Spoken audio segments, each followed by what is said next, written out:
Hey everyone, so I was doing some brainstorming with my mom, thinking about starting a second channel for her, and it just turned out where she just goes, I just don't really have the time or the desire to really dive into this thing.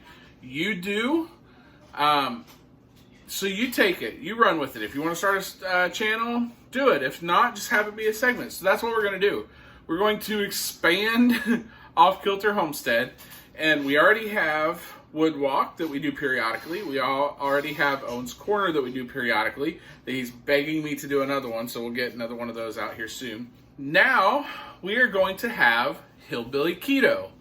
Now, what credentials do I have, other than look at me, to have something on my channel called Hillbilly Keto? What is a hillbilly? A hillbilly is somebody who comes from Appalachia. I don't come from Appalachia, but guess what? My family comes from Appalachia. My mom's mom is from Pennington Gap, Virginia. Her daddy worked in coal mines and all this kinds of stuff. Her daughter actually ended up marrying into coal mines. So that mentality of you do what you can to provide for yourself and your family. It's a very close-knit community. It's good stuff is bred into me. It's not just being a hillbilly. It's not missing teeth. It's not, listening to country music or doing jig dances or running moonshine. It can incorporate all that, I guess. But really, it comes down to the spirit of the person and the heart of the person. And are they tied to Appalachia? Now, if you ask Owen, he'll tell you being a hillbilly means you go get the male without shoes. He's very big or proud of his hillbilly heritage, and he expresses that by taking his shoes off to walk down the road and go get mail. He's a weird kid, but I love him. So I figured the best way to kick off this Hillbilly Keto, this isn't going to be regular, it's going to be kind of sporadic, because I don't want to turn Off Kilter Homestead into a cooking channel, and I feared that I was kind of going down that way a little bit, and that's not it. Homesteading, I think, encompasses everything, and so we can have a little bit of everything on this channel, and it still be a homesteading channel. I did not want to turn it into strictly a cooking channel, and so I tried to back off a little bit with some of the keto reviews and stuff like that, but it's a part of our life, and I'm sharing my life with you guys. So we're going to have this Hillbilly Keto segment going on, and I'm really excited, and there's no better way that I can think of to express Hillbilly Keto than to start off with a keto gravy. Not just, I'm not talking about that, Hannah's Canadian. They put that brown garbage on top of their fries and call it poutine. She's yelling at me. I'm not talking about brown, dirty water. I'm talking about real southern white pepper gravy. She's yelling at me. Anyway, it's fine. It's something we always do. So you hosers up there, it's fine. I'm not attacking you. I just think that your gravy is far inferior to mine. So now, the problem with regular gravy, for those of you that aren't on keto or carnivore, is you have to make a roux. You have to melt the butter, mix in some flour, kind of make a paste with it. And then you can add your milk and you can add everything else. We can't do that in carnivore keto because you can't have flour. What we're going to do, I have a carnivore version that I tested with sausage gravy, because my favorite gravy is not sausage. I'll eat it. I can enjoy it, but my favorite gravy is corned beef gravy. I love this stuff. I don't know if this is an Indiana thing. I'm not sure. But what I do know is I grew up on this and I freaking love it. It has to be everywhere because my grandma, my mom's mom, she made it too. And her and my dad kind of had a little bit of a back and forth on whose was better because they both had different methods of making it. I will warn you, if you have never had corned beef gravy before and you're a visual person when it comes to eating, it doesn't look very appealing. It kind of looks like vomit a little bit. But I look past that because I know it tastes so good. So I tested it the first time with sausage because this stuff is so expensive. Libby's always the only corned beef in a can that is worth anything is from Libby's. I've tried all the other store brands and generic versions, and they do not hold a candle. So I'm going to go ahead, get started here. We're going to make this. I'm only going to brown this up a little bit in the pan just to kind of get some of the fats kind of released a little bit for the pan. And then we'll throw in the butter, the cream, the milk, and the xanthan gum. And so that's going to thicken it a little bit. Now, I'm changing this originally. So we're actually going to experiment together with this. The real recipe calls for a cup of heavy whipping cream. To me, that was just too silky, or I don't know how to explain it. It was just too rich on the palate, if that makes any sense. Like it was coating. And so I'm going to try to cut that a little bit by, instead of a full cup of heavy cream, I'm going to do half milk. Now, the recipe calls for 4 ounces of sausage. This is 12 ounces of corned beef. So I'm just going to double the gravy recipe. So we are going to do the full cup of heavy cream. I'm going to do a cup of milk. We'll do a full teaspoon of xantham gum. If you have Guar gum, that works too. That's just a thickener that brings it together to kind of give it that gravy texture. And then it's going to be 4 tablespoons of butter for this because I'm doubling the recipe. If you're just doing it for yourself and you're doing the sausage gravy, the recipe will be down in the description. But 4 ounces of browned sausage, 2 tablespoons butter, a cup of heavy whipping cream, or half a cup heavy whipping cream, half a cup of milk, depending on how this works out, a half a teaspoon of xanthan gum or Guar gum, and then you salt and pepper to taste. And that's it. And it blew me away how good this gravy actually was.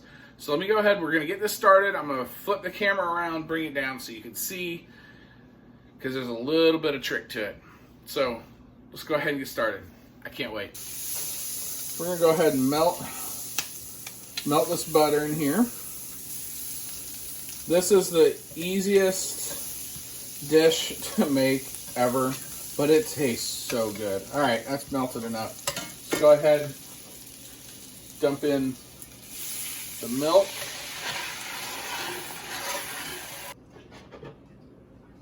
Our cup of cream. Now, it helps to bring it up to room temperature, which I did not do because, frankly, I forgot. So we're going to add the cream. Just let that come up a little bit before we add the xanthan gum. When you add your xanthan gum, it won't look like it's coming together. They say stir it vigorously. I'm lazy and impatient, so I'm going to use my immersion blender with the whisk attachment. We'll see how messy this gets. I don't know.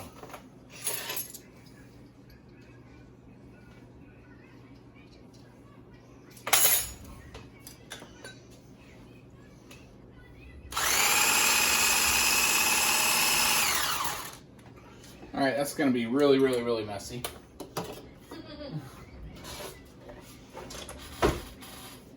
So we're going to go ahead and move back over to our...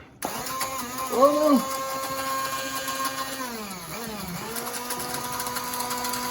no. It wasn't this messy last time. Oh, no. My computer. Oh, that didn't work either. All right.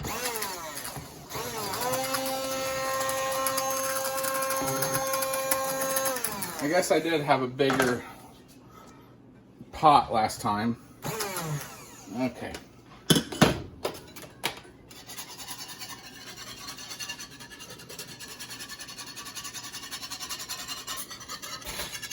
All right, so you see me fail. This worked out really well the first time, which I guess that's usually how this works, isn't it? Works out really well the first time, and then this happens. So All right, starting to thicken up.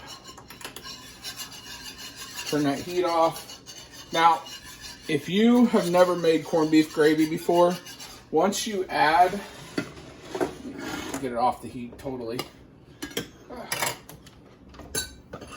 Once you add the corned beef, it gets really thick. So this will work with chipped beef gravy, sausage gravy, country gravy. We actually, when we made the sausage gravy, we actually used it. We made some, put it on cube steak. So it's almost like country fried steak. All right, again, I know corned beef gravy looks gross, but it is delicious. All right, y'all. So I know that was a little bit chaotic. It's even more so on the back, on this side of things, because I went to go make everything and realized I was out of milk. So it's a learning game. I'm just real with y'all. I don't try to make this polished. This is what I am. You get what you get. So again, I know for those that have never had it before, it looks kind of rough. But guess what? It's freaking delicious, and it actually tastes like gravy. No flour, no anything. The only kind of out there ingredient is going to be the gum, whether it's Xantham Gum or Guar gum. And that's the thickening agent. You might be able to use arrowroot. I don't know. I need to look that up. I don't know what the conversion is. But Xantham Guar, it's the same measurement no matter what. And guess what? It tastes really good. And I know what you're thinking. How can you claim to be a hillbilly and you are not having biscuits with your gravy? Well, guess what? This is a new segment. I can't just put everything all in one. I got to spread this out a little bit. So we're going to be making some really good non-cheese keto biscuits in another video. Right now, I am using net zero carb toast from Aldi. So let's see what it tastes like all together.